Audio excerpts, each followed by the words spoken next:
श्रद्धालु जन। ये कथा है काकभुशुंडी की, जिनकी साधना, ज्ञान और रहस्यमय यात्रा का कोई पार नहीं। यह कथा केवल एक साधु की नहीं, अपितु उस आत्मा की है जिसने जन्मों के बंधनों को तोड़ा और उस सत्य को पाया जिसे जानने की इच्छा प्रत्येक चेतन आत्मा रखती है। काकभुशुंडी एक ऐसा नाम जो स्वयं में रहस्य समेटे हुए है। कभी वे एक अहंकारी ब्राह्मण थे जिन्हें अपने ज्ञान का गर्व था। वे शास्त्रों के ज्ञाता थे, परंतु उनकी बुद्धि में दंभ था। उनका हृदय कठोर था और उनकी वाणी तीखी। उनके भीतर करुणा का अभाव था और यही उनका सबसे बड़ा दोष था। वे ईश्वर के अस्तित्व पर प्रश्न उठाते थे और गुरु की महिमा को नहीं मानते थे। काल चक्र चलता रहा। एक दिन जब वे एक विद्वानों की सभा में थे, वहाँ स्वयं महर्षि लोमश पधारे। उनके तेजस्वी स्वरूप को देख सभा में उपस्थित सभी ऋषि मुनि नतमस्तक हो गए, परंतु काकभुशुंडी, जो उस समय अपने पुराने स्वरूप में थे, उन्हें देखकर उपहास करने लगे। अहंकार से भरे उन्होंने कहा, गुरु कौन होता है? क्या ज्ञान केवल किसी अन्य से ही पाया जा सकता है? क्या आत्मा स्वतंत्र नहीं? उनके वचनों को सुनकर महर्षि लोमश ने शांत स्वर में कहा, वत्स, तुम जो पूछ रहे हो वह सत्य की खोज का एक भाग है, परंतु सत्य की राह में अहंकार सबसे बड़ी बाधा है। तुम स्वयं को ज्ञानी मानते हो, परंतु क्या तुमने अपने हृदय में झांका है? काकभुशुंडी हंसे, मैं किसी से ज्ञान नहीं लूंगा। मेरी आत्मा स्वतंत्र है और मैं किसी गुरु की शरण में नहीं जाऊंगा। महर्षि लोमश मुस्कुराए, परंतु उनकी दृष्टि गंभीर हो गई। उन्होंने आकाश की ओर देखा और धीरे से कहा, जो अहंकार में रहता है उसे समय स्वयं शिक्षा देता है। यह वचन भविष्य का संकेत था, एक ऐसा संकेत जो काकभुशुंडी को पुनर्जन्मों के चक्र में धकेलने वाला था। एक रात जब वे ध्यान मग्न थे, उन्होंने अपने चारों ओर घना अंधकार अनुभव किया। उन्होंने अपने भीतर एक विचित्र बेचैनी महसूस की। जब उन्होंने नेत्र खोले तो वे किसी और ही लोक में थे। यह स्थान एक अद्भुत संसार था। ना यह पृथ्वी थी, ना आकाश। यह था समय के बंधनों से परे एक रहस्यमय स्थान। वहाँ उनके सामने एक विशाल गरुड़ खड़ा था। उसका स्वर गूंज उठा, काकभुशुंडी, तुम्हारा समय आ चुका है। तुमने जीवन में जो बोया है वही अब तुम्हें प्राप्त होगा। काकभुशुंडी चौंक गए। उन्होंने उत्तर दिया, मैंने कुछ भी अनुचित नहीं किया, मैं केवल सत्य की खोज में था। गरुड़ ने उत्तर दिया, परंतु सत्य की खोज विनम्रता से होती है, अहंकार से नहीं। अहंकार तुम्हें भ्रम में डालता है और यही तुम्हारी परीक्षा होगी। इतना कहते ही काकभुशुंडी को एक तीव्र प्रकाश ने घेर लिया। उनका शरीर कांपने लगा। उन्हें अनुभव हुआ कि वे किसी और जन्म में प्रवेश कर रहे हैं। और फिर जैसे ही उन्होंने अपनी चेतना को पुनः प्राप्त किया, वे यह देखकर स्तब्ध रह गए। उनका शरीर अब मानव नहीं, एक कौवे का था। वह दिन और यह पल उनके जीवन का सबसे बड़ा परिवर्तन था। अब वे न तो शास्त्रों का गर्व कर सकते थे, नहीं अपने ज्ञान का प्रदर्शन। अब वे एक साधारण कौवे थे जो आकाश में उड़ने के लिए तो स्वतंत्र था, परंतु अब मनुष्य के रूप में किए गए अपने अहंकार का फल भोगने के लिए बाध्य था। इस जन्म में उन्हें नए अनुभव होने लगे। वे अब प्रकृति को वैसे देख रहे थे जैसा पहले कभी नहीं देखा था। वे भूख, प्यास और संघर्ष का अनुभव कर रहे थे। वे जानवरों की भाषा समझ सकते थे, पक्षियों की पीड़ा को महसूस कर सकते थे। धीरे धीरे उनका अहंकार समाप्त होने लगा। उनके भीतर करुणा जागने लगी। फिर एक दिन जब वे हिमालय की ऊंचाइयों पर उड़ रहे थे, उन्होंने एक दिव्य स्थान देखा। यह स्थान किसी तपस्वी का था। वहाँ एक दिव्य पुरुष ध्यान मग्न थे। उनके चारों ओर अद्भुत ऊर्जा प्रवाहित हो रही थी। यह कोई और नहीं, स्वयं महर्षि लोमश थे। काकभुशुंडी को अपने पुराने जीवन की याद आई। उन्होंने एक गहरी सांस ली और धीरे धीरे उनके नेत्रों से अश्रु बहने लगे। वे समझ चुके थे कि गुरु के बिना ज्ञान अधूरा होता है, विनम्रता के बिना सत्य की प्राप्ति नहीं हो सकती। वे महर्षि लोमश के चरणों में गिरे। उनकी आंखों में पश्चाताप था, उनके हृदय में श्रद्धा। वे कुछ कह न सके, परंतु उनकी आत्मा ने संकल्प कर लिया, अब वे सत्य को केवल जानेंगे नहीं, अपितु उसे जिएंगे भी। और इसी क्षण एक अद्भुत घटना घटी। आकाश से एक प्रकाश पुंज उतरा और काकभुशुंडी का स्वरूप बदलने लगा। उनका कौवे का शरीर लुप्त होने लगा। वे अब पुनः एक मानव थे, परंतु अब वे पहले जैसे नहीं थे। अब वे केवल एक ज्ञानी नहीं बल्कि एक सच्चे साधक थे। कहानी यहीं समाप्त नहीं होती। यह तो बस प्रारंभ था, एक ऐसी यात्रा का जो उन्हें मृत्यु और पुनर्जन्म के रहस्यों से परिचित कराने वाली थी। एक यात्रा जो उन्हें ब्रह्मज्ञान की परम अवस्था तक ले जाने वाली थी। अब जब काकभुशुंडी ने अपने पुराने जीवन के घमंड और अहंकार को त्याग कर नए स्वरूप में जन्म लिया था, उनका हृदय अब एक नई चेतना से भर गया था। वे अपने भीतर की उस पीड़ा और पश्चाताप को महसूस करने लगे जिसने उन्हें अपने पिछले कर्मों का दर्पण दिखाया था। अब हर सुबह सूरज की पहली किरण के साथ वे एक गहरी ध्यान मग्नता में खो जाते, अपने भीतर झांकते और हर उस अनुभव से सीखते जो उन्हें जीवन के सत्य के करीब ले जाता था। प्रकृति के बीच वे अब अपने आप को एक साधक के रूप में पाते। जंगल की हर फुसफुसाहट, नदी की कलकलाहट और पहाड़ों की ऊंचाई में उन्हें ईश्वर की उपस्थिति का आभास होता था। उनके भीतर धीरे धीरे करुणा और विनम्रता का संचार हुआ, जिससे उनके शब्दों में अब गहराई और मधुरता आ गई। वे अब स्वयं को ज्ञान के एक साधक के रूप में पाते, जो अपने अतीत के भ्रामकों से मुक्ति पाकर सत्य की खोज में निरंतर आगे बढ़ रहा था। उनके जीवन में अब एक परिवर्तनशील यात्रा प्रारंभ हुई, जहां वे शहरों से दूर निर्जन स्थानों में जाकर विभिन्न ऋषियों और तपस्वियों के साथ समय बिताने लगे। उन तपस्वियों की साधना, उनकी मौन वाणी और प्रकृति के साथ उनका घनिष्ठ संबंध काकभुशुंडी के मन में एक नई आशा जगाने लगा। एक दिन वे एक पर्वतीय आश्रम पहुंचे, जहां चंद्रमा की रोशनी में तपते हुए ऋषि मुनियों के एक समूह ने ध्यानमग्न होकर अपने भीतर के गूढ़ रहस्यों को उजागर किया। वहां बिताए हर क्षण में उन्होंने महसूस किया कि ज्ञान केवल पुस्तकों में संचित नहीं होता, बल्कि अनुभवों, स्वाभाविक संवेदनाओं और जीवन के उन गहरे सवालों में निहित होता है, जिनका सामना करने के लिए मन को मुक्त करना आवश्यक होता है। वहां उन ऋषियों में से एक ने काकभुशुंडी को अपनी ओर बुलाया और उनके मुख से बिना किसी घमंड के पूछा, हे साधु, क्या तुमने अपने भीतर के तमाम अंधकार को दूर कर सत्य के प्रकाश को स्वीकार किया है? उन शब्दों ने उनके हृदय में एक गहरी अनुनादित ध्वनि उत्पन्न की। उन्होंने खुद से वादा किया कि अब वे अपने हर कार्य में विनम्रता और करुणा का पालन करेंगे। अब वे प्रतिदिन सुबह से लेकर शाम तक साधना करते, प्रकृति के साथ संवाद करते और अपने भीतर के परिवर्तन को महसूस करते। हर दिन के साथ उनका मन शांत होता गया और उनके भीतर का प्रकाश गहराता चला गया। वे अपनी पुरानी भूलों, अपने भ्रमों और अहंकार की परतों को धीरे धीरे उखाड़ते हुए अपने अस्तित्व की सच्चाई को समझने लगे। कभी कभी जब अंधकार छा जाता तो वे अपने मन के गहरे प्रश्नों का सामना करते और उन कठिनाइयों को पार कर एक नए आत्मबोध के साथ उभरते।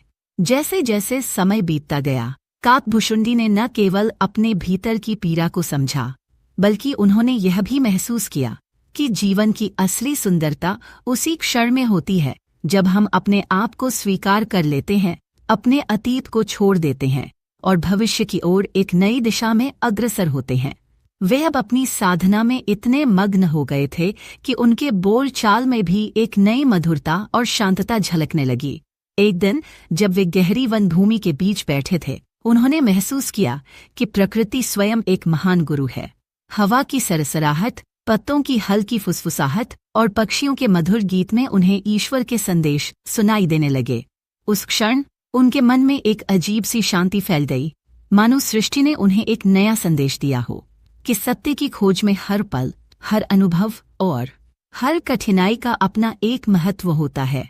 उनकी साधना अब केवल एक व्यक्तिगत प्रयास नहीं थी, बल्कि यह एक सार्वभौमिक अनुभव बन चुका था, जिसे उन्होंने अपने भीतर समाहित किया। वे अब उस सत्य की खोज में लगे थे, जो केवल ज्ञान नहीं, बल्कि जीवन के हर रंग, हर स्वर और हर अनुभव में निहित था। उनके भीतर अब एक अद्वितीय प्रेम और करुणा का संचार था, जो उन्हें अतीत के गलियों से बाहर निकाल एक उज्ज्वल भविष्य की ओर ले जा रहा था। इस प्रकार उनका जीवन अब एक निरंतर परिवर्तन की धारा बन चुका था। हर दिन, हर क्षण उन्हें एक नया अनुभव मिलता, एक नया सबक मिलता और वे उस ज्ञान के प्रकाश में आगे बढ़ते। इस यात्रा में उन्हें कई बाधाओं का सामना करना पड़ा, कुछ बार मन के अंधेरों से जूझना पड़ा, परंतु हर बार वे अपने भीतर के प्रकाश को पहचानते और उसे अपने जीवन का अंग बनाते। और इस निरंतर परिवर्तन की राह पर उनका सफर जारी था, एक ऐसे सफर पर जो उन्हें ब्रह्म ज्ञान, आत्मा की गहराइयों और मोक्ष की ओर ले जाता, जहां मनुष्य अपने असीम सत्य को प्राप्त कर संपूर्ण जगत से एकता का अनुभव करता। सुनिए, जब काकभुशुंडी ने अपने पुराने स्वरूप की करवाहट और अहंकार को त्याग कर एक नई चेतना को अपनाया था, तब से उनकी यात्रा एक अनंत प्रकाश के समान शुरू हो गई। हर सुबह जब सूरज की पहली किरणें धीरे धीरे जगत को उजागर करती थीं, वे एक गहरी ध्यानमग्नता में खो जाते, अपने भीतर के रहस्यों और अनुभवों में डूब जाते। जंगल की हर फुसफुसाहट, पत्तों की सरसराहट और नदियों के कलकल में उन्हें ईश्वर की मधुर वाणी सुनाई देती थी। अब उनका मन शांत हो चुका था और उनके भीतर की पीड़ा धीरे धीरे करुणा और विनम्रता में परिवर्तित हो रही थी। उनकी यात्रा अब केवल आत्म परिवर्तन की नहीं थी, बल्कि उस ज्ञान का प्रचार करने की भी थी जो प्रकृति और सृष्टि से प्राप्त हुआ था। दूर दराज के निर्जन स्थानों में घूमते हुए वे एक प्राचीन व्रतग्रस्त घाट के पास पहुंचे, जहां ऋषि मुनियों की एक छोटी सी सभा लगी थी। वहां का वातावरण अत्यंत शांत, ध्यानमग्न और आध्यात्मिक था। ऋषि मुनियों की मुस्कान और शांत वाणी ने उनके मन में गहरी छाप छोड़ दी। बिना किसी शब्द के वे समझ गए कि यह साधक अब आत्मा की गहराइयों को जान चुका है। एक ऋषि ने धीरे से पूछा, हे साधु, क्या तुमने अपने भीतर की तमाम अंधकारमय परतों को हटाकर सत्य के प्रकाश को स्वीकार कर लिया है? काकभुशुंडी ने अपनी धीमी, गंभीर आवाज में उत्तर दिया, मैंने अपने पुराने भ्रम और अहंकार को त्याग दिया है, परंतु कभी कभी वे यादें मेरे मन में हल्की सी हलचल मचा देती हैं। अब मैं उन्हें सीख मानता हूँ, क्योंकि इन्हीं अनुभवों ने मुझे सिखाया है कि जीवन केवल बाहरी दुनिया से नहीं, बल्कि आत्मा के आंतरिक संसार से भी संबंधित है। ऋषि ने संतोषपूर्वक सिर हिलाया और कहा, सत्य की खोज में यही सबसे बड़ी परीक्षा है, अपने भीतर के उस अज्ञान और भ्रम को पहचान कर उसे दूर करना। इन शब्दों ने उनके मन में एक नई आशा जगाई। अब वे न केवल एक साधक बन गए थे, बल्कि अपने अनुभवों और ज्ञान का प्रकाश फैलाने के लिए प्रतिबद्ध हो गए थे। धीरे धीरे उन्होंने ठान लिया कि वे अपने उपदेशों और अनुभवों के माध्यम से लोगों को भी आत्मज्ञान की ओर प्रेरित करेंगे। हर दिन जब सूरज ढलने लगता तो वे अपने भीतर गहराई में उतरकर ध्यान करते, अपने अतीत की भूलों और गलतियों को स्वीकारते और फिर उन्हें पीछे छोड़कर एक नए संकल्प के साथ उभरते। एक दिन वे एक विशाल वृक्ष के नीचे ध्यानमग्न बैठे थे, जब अचानक उन्हें ऐसा प्रतीत हुआ मानो उस वृक्ष की शाखाओं में छुपा ज्ञान उनके भीतर प्रवेश कर रहा हो। उस क्षण उन्होंने महसूस किया कि प्रकृति स्वयं एक अनंत पुस्तक है, जहां हर पत्ता, हर झरना, हर हवा का झोंका एक नई सीख लेकर आता है। इस अनुभव ने उनके मन में एक अद्भुत बदलाव ला दिया। वे अब प्रकृति की भाषा को समझने लगे, उसकी हर आवाज में एक दिव्य संदेश सुनने लगे। उनकी यात्रा में कई मोड़ आए, जहां उन्हें अपने भीतर के अंधेरों से जूझना पड़ा। कभी कभी जब आसमान गहरे बादलों से ढक जाता तो पुराने दिनों के अंधकार उनके मन में लौट आते। उन कठिन पलों में वे अपने भीतर झांकते, अपने किए गए कर्मों और भ्रमों को याद करते और फिर उन अनुभवों से सीख लेकर स्वयं को पुनः संवारते। उन्होंने महसूस किया कि सत्य की प्राप्ति केवल बाहरी साधनों से संभव नहीं होती, बल्कि अपने भीतर के तमाम दोषों और भ्रमों को पहचानकर उन्हें दूर करने में निहित है। एक निर्जन घाट पर पहुंचे, जहां एक वृद्ध साधु ने उन्हें देखा और धीरे से कहा, हे साधु, तुम्हारे भीतर अब भी अतीत की कुछ पीड़ा की छाया है, परंतु जो ज्ञान तुमने प्राप्त किया है वह तुम्हें आगे बढ़ने का मार्ग दिखाएगा। यदि तुम सच्चे मन से ध्यान लगाओगे तो वह अतीत की सारी पीड़ा धुल जाएगी। इन शब्दों ने उनके मन में एक गहरा प्रभाव छोड़ा। वे समझ गए कि अब उनके उपदेश केवल शब्दों का समूह नहीं, बल्कि अनुभवों का संगम बन चुके हैं। धीरे धीरे वे अपने उपदेश देने लगे, गांव-गांव में जाकर साधारण लोगों से मिलते, उन्हें आत्मज्ञान की ओर प्रेरित करते और अपने अनुभवों को साझा करते। उनके बोलों में अब वह मधुरता और सहानुभूति थी, जिसे सुनकर हर व्यक्ति अपने भीतर झांकने का साहस पा लेता था। उनके उपदेशों का प्रभाव इतना गहरा था कि लोग उनके पास आने लगे, उनके शब्दों में छिपे गूढ़ अर्थों को समझने लगे। वे अब एक नए युग के संदेशवाहक बन गए थे, जिनके उपदेशों में न केवल अतीत का फल, बल्कि भविष्य की आशा का संचार था। हर दिन जब सूरज के अस्त होते ही वातावरण सुनहरा हो जाता, तो वे एकांत में बैठकर अपने दिन के अनुभवों को पुनर्जीवित करते, सोचते कि किस तरह से उन्होंने अपने भीतर के तमाम भ्रमों को पहचान कर उन्हें दूर किया। वे जानते थे कि यह यात्रा अभी समाप्त नहीं हुई है, बल्कि यह तो एक नए अध्याय का प्रारंभ है, एक ऐसा अध्याय जिसमें वे और भी गहराई से ज्ञान की खोज करेंगे, अपने भीतर के अंधकार को मिटाकर एक उज्ज्वल भविष्य की ओर अग्रसर होंगे। इस प्रकार उनका जीवन अब निरंतर परिवर्तन की धारा बन चुका था। हर क्षण, हर अनुभव उन्हें एक नया सबक देता था और वे उस ज्ञान के प्रकाश में आगे बढ़ते रहते थे। उनकी साधना, उनके उपदेश और उनके भीतर का वह अनंत प्रकाश आज भी उन लोगों के लिए प्रेरणा का स्रोत है जो सच्चे ज्ञान की खोज में लगे हैं और अपने भीतर के अनंत सत्य को प्राप्त करने का। अब जब काकभुशुंडी का रूप परिवर्तित हो चुका था, उनका जीवन एक नए अध्याय में प्रवेश कर गया। हर सुबह की पहली किरण उनके मन में नई ऊर्जा भर देती और वे अपने ध्यान की गहराइयों में उतरकर पुराने भ्रमों और अहंकार के निशान मिटाने का प्रयास करते। अब उनका प्रत्येक क्षण उस ज्ञान के प्रकाश से प्रकाशित था जिसे उन्होंने अपनी पीड़ा, पश्चाताप और अंतर्मुखी अनुभवों से सीखा था। उनका मार्ग अब निर्जन वनों से निकलकर गांव-गांव की ओर था, जहां वे अपने अनुभवों का प्रकाश बांटने लगे। गांव की गलियों में जब उनके पैरों की खड़खड़ाहट सुनाई देती, तो लोगों के मन में आशा की एक नई किरण जाग उठती। हर किसी के चेहरों पर प्रश्नों की झलक होती, परंतु जैसे ही वे उनके पास आकर बैठते और अपनी साधना, तपस्या तथा अनुभवों की कहानी सुनाते, तो लोगों के मन में उस गूढ़ सत्य का अनुभव होता कि जीवन केवल सांसारिक सुख दुख तक सीमित नहीं है। एक दिन जब वे एक दूरस्थ गांव के प्रांगण में बैठे थे, वहां के वृद्ध, युवक और बच्चे सब कुछ ध्यानपूर्वक सुनते हुए एक अद्भुत एकता का अनुभव कर रहे थे। उनके बोलों में न केवल व्यक्तिगत परिवर्तन की कहानी थी, बल्कि यह संदेश भी था कि कैसे हर व्यक्ति को अपने भीतर झांककर अपने अतीत की धूलों और अधूरेपन से मुक्त होकर एक नई चेतना को अपनाना चाहिए। उनके शब्दों में एक मधुरता थी, एक गहरी करुणा थी जो हर श्रोता को अपने भीतर की आवाज सुनने के लिए प्रेरित करती। जब वे गांव के एक शांत काले में पहुंचे, तो उन्होंने देखा कि वहां के लोग रोजमर्रा की जद्दोजहद में इतने उलझ गए थे कि आत्मा की पुकार को सुनने का अवसर ही खो बैठे थे। काकभुशुंडी ने अपने अनुभवों की झलक देते हुए कहा, जब मनुष्य अपने भीतर की शांति को जान लेता है, तभी वह अपने जीवन के हर मोड़ पर सत्य का अनुभव कर सकता है।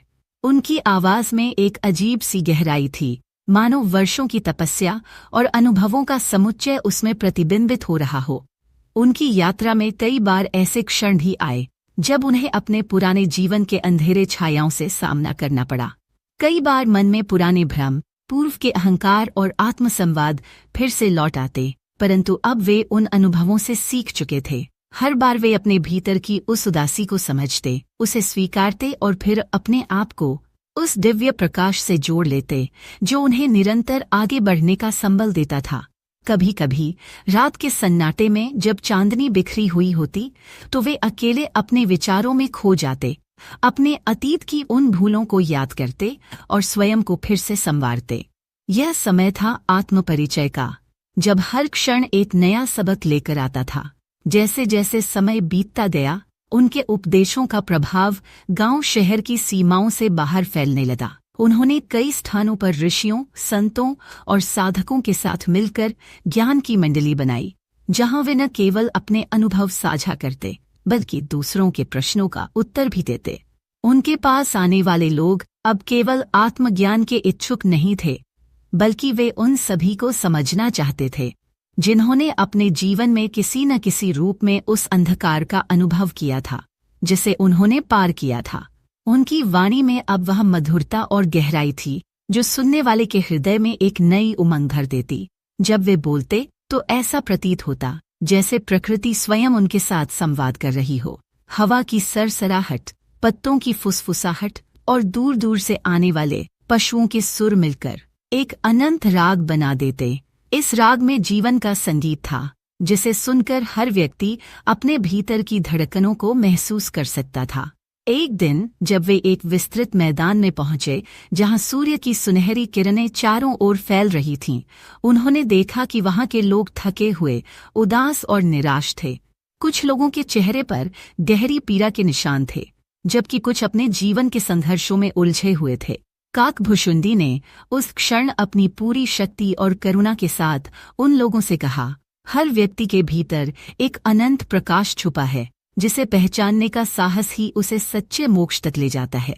अपने अतीत की भूलों को छोड़कर अपने हृदय की सुनो, क्योंकि वही तुम्हें जीवन का वास्तविक सार बताएगा। उनकी यह वाणी सुनकर लोगों के मन में आशा की एक नई किरण जगी। धीरे धीरे लोग उनके पास आने लगे, उनसे ज्ञान प्राप्त करने लगे और अपने जीवन में नए परिवर्तन की शुरुआत करने लगे। उन्होंने महसूस किया कि जीवन में जब हम अपने भीतर की सच्चाई को स्वीकार करते हैं, तभी हम अपने आसपास के संसार को भी बदल सकते हैं। उस दिन जब सूर्य डूब रहा था, काकभुशुंडी ने एकांत में बैठकर अपने दिन के अनुभवों को स्मरण किया।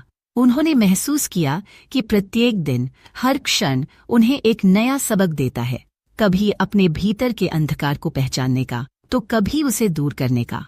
वे जानते थे कि उनका यह मार्ग अब समाप्त नहीं हुआ है, बल्कि यह एक अनंत यात्रा है जिसमें हर दिन, हर अनुभव उन्हें और भी गहराई में ले जाता है। उनकी यह यात्रा, जो कभी केवल आत्म परिवर्तन की शुरुआत थी, अब समाज में व्यापक परिवर्तन की दिशा में अग्रसर हो गई थी। वे अब न केवल स्वयं के लिए, बल्कि समाज के हर उस व्यक्ति के लिए प्रेरणा बन गए थे जो अपने भीतर की खोज में लगे हैं। उनके उपदेश और अनुभव आज भी उन लोगों के लिए एक दीपक की तरह हैं जो अंधकार में खो गए हैं और जिन्हें अपनी आत्मा के प्रकाश की आवश्यकता है। और इस प्रकार उनका सफर निरंतर चलता रहा, एक ऐसी यात्रा जिसमें हर पल, हर अनुभव उन्हें ब्रह्मज्ञान, आत्मा के रहस्यों और मोक्ष की ओर एक नया कदम बढ़ाने में मदद करता रहा। यह यात्रा अब केवल एक साधक की नहीं थी, बल्कि संपूर्ण मानवता की जागृति का प्रतीक बन गई थी। सुनिए, जब नगर में उनके उपदेशों का प्रभाव फैलने लगा, तब काकभुशुंडी ने अपनी यात्रा को एक नई दिशा देने का संकल्प लिया। वे अब निर्जन पहाड़ियों और दूरदराज के क्षेत्रों की ओर प्रस्थान करने लगे, जहां प्रकृति की भाषा स्वयं अपने आप में एक गूढ़ संदेशीय होती थी। हर सुबह की ताजी हवा, पर्वतीय नदियों का कलकल और घने वनों में से आती धीमी सरसराहट ने उनके मन में एक नई ऊर्जा का संचार किया। वहां उन्होंने देखा कि जीवन केवल बाहरी भौतिकता में नहीं, बल्कि आत्मा के गहरे रहस्यों में निहित है। उनके नए पथ पर चलते हुए उन्होंने कई युवा साधकों से मुलाकात की, जिनके मन में आधुनिक दुनिया की उलझनें और अज्ञानता की धूल जमा थी। उन साधकों में से कुछ की आंखों में संशय था, तो कुछ अपने भीतर की बेचैनी से ग्रस्त थे। एक शाम जब चांदनी की नरम रोशनी में सभी एकत्र हुए, एक युवा साधक ने पूछा, हे साधु, कैसे हम अपने भीतर के उस अंधकार को दूर कर सकें जो हमें अपने वास्तविक स्वरूप से वंचित रखता है? काकभुशुंडी ने गहरी, सहज वाणी में उत्तर दिया, जब हम अपने भीतर झांकते हैं, तब हमें एहसास होता है कि भौतिक इच्छाओं का यह मायाजाल मात्र क्षणिक है। सच्चा प्रकाश तो उस आंतरिक शांति में है जो स्वयं के साथ होने से उत्पन्न होता है। ध्यान और आत्मचिंतन के माध्यम से हम उस प्रकाश को प्राप्त कर सकते हैं, जिससे मनुष्य अपने अतीत के भ्रमों से मुक्त होकर सच्ची मुक्ति पा सकता है। उनके इन शब्दों में एक अद्भुत मधुरता और गहराई थी, जिसने उस शाम उपस्थित सभी के मन में एक नई उमंग जगाई। धीरे धीरे उनके उपदेशों का प्रभाव सिर्फ गांवों तक ही सीमित नहीं रहा, बल्कि दूर दराज के नगरों में भी फैलने लगा। लोग अब अपने जीवन की उलझनों से ऊपर उठकर अपने भीतर छिपे ज्ञान के स्रोत को पहचानने लगे। काकभुशुंडी का संदेश सुनकर उनमें यह विश्वास जागा कि सच्ची शांति केवल बाहरी उपलब्धियों में नहीं, बल्कि आत्मचिंतन और आत्म साक्षात्कार में निहित है। अपनी यात्रा में उन्होंने प्राचीन तीर्थ स्थलों और ऋषि मुनियों के आश्रमों का भी दौरा किया, जहां प्रकृति के हर तत्व में एक दिव्य संदेश छिपा हुआ था। पर्वतीय मार्गों पर चलते हुए हर मोड़ पर उन्हें ऐसा प्रतीत होता कि प्रकृति स्वयं एक महान शिक्षक है, जो बिना शब्दों के भी ज्ञान का प्रकाश फैला रही है। कुछ स्थानों पर जब वे चुपचाप बैठकर ध्यान करते तो उन्हें अपने अतीत की स्मृतियां, पुराने अहंकार और उन तमाम भ्रमों का अनुभव होता जिन्हें उन्होंने अब धीरे धीरे त्यागना शुरू कर दिया था। एक बार एक विस्तृत घाटी में, जहां सूरज की सुनहरी किरणें पर्वतीय ढलानों पर पड़ रही थीं, उन्होंने एक वृद्ध साधु से मुलाकात की। उस साधु की आंखों में गहरी अनुभूतियां थीं और उनकी वाणी में जीवन के अनगिनत अनुभवों की मधुरता थी। वृद्ध साधु ने विनम्रता से पूछा, हे साधु, क्या तुमने अपने भीतर के तमाम अंधकार को पहचान लिया है? काकभुशुंडी ने अपने भीतर झांकते हुए उत्तर दिया, मैंने सीखा है कि अंधकार को नकारने के बजाय उसे समझना और स्वीकारना ही सच्चे ज्ञान का मार्ग है। प्रत्येक अंधकार के पीछे एक उजाला छिपा है, बस उसे खोजने की आवश्यकता है। उन शब्दों ने उस घाटी में मौन में भी गूंज पैदा कर दी। समय के साथ उनकी यात्रा और भी व्यापक होती चली गई। अब वे न केवल आत्मज्ञान की खोज में लगे थे, बल्कि समाज के उन लोगों के लिए प्रेरणा बन चुके थे जो अपने भीतर के उस प्रकाश को पहचानने की चाह रखते थे। शहरों, कस्बों और ग्रामीण इलाकों में उनके उपदेशों की गूंज सुनाई देने लगी, जिससे हर व्यक्ति ने अपने जीवन में एक नया संकल्प लिया कि वे भी अपने भीतर झांककर सत्य की खोज करेंगे। हर शाम जब सूर्य की रोशनी धीमी पड़ती और आकाश में गहरे नीले बादलों का समूह बन जाता, काकभुशुंडी अकेले बैठकर दिन भर के अनुभवों का पुनरावलोकन करते। उस एकांत में उनके मन में वह अनंत शांति समा जाती जिसने उन्हें यह एहसास दिलाया कि सच्ची मुक्ति बाहरी संसार से नहीं, बल्कि अपने भीतर के ज्ञान से आती है।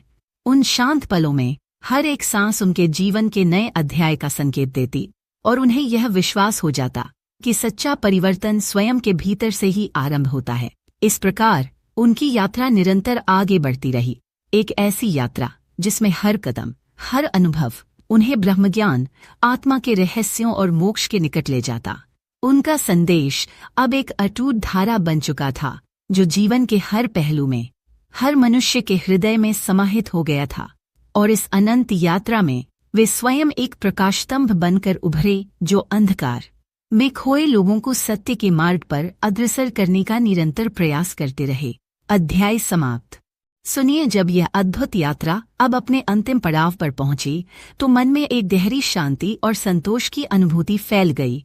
काकभुशुंडी ने अपने जीवन के तमाम अनुभवों, संघर्षों और सीखों को अब समेट लिया था। उनके शब्दों में अब वह मधुरता थी जो अतीत के सभी अंधेरों को दूर कर एक उज्ज्वल भविष्य की ओर ले जाती थी। उनके उपदेशों और अनुभवों का सार अब हर मनुष्य के हृदय में एक दीपक की तरह जल उठा था, जिसने अज्ञान के अंधकार को चीरकर सत्य के प्रकाश को प्रकट किया। उन्होंने अपने अतीत के कठिन दौर, गलियों में घूमते हुए लोगों से मिले, प्रश्नों, गांव की हलचल और शहर के भीड़-भाड़ के बीच भी उस एक दिव्य सत्य की खोज की कहानी साझा की, जिसे प्राप्त करने के लिए उन्होंने स्वयं अपने अहंकार, भ्रम और दर्पण का सामना किया। हर अनुभव, चाहे वह कष्टदायक हो या मधुर, ने उन्हें उस अद्वितीय ज्ञान तक पहुंचाया जो जीवन के वास्तविक अर्थ और आत्मा के अनंत रहस्यों से परिपूर्ण था। अब जब उनका संदेश संपूर्ण समाज में फैल चुका था तो वे स्वयं एक प्रेरणा बनकर उभर आए थे।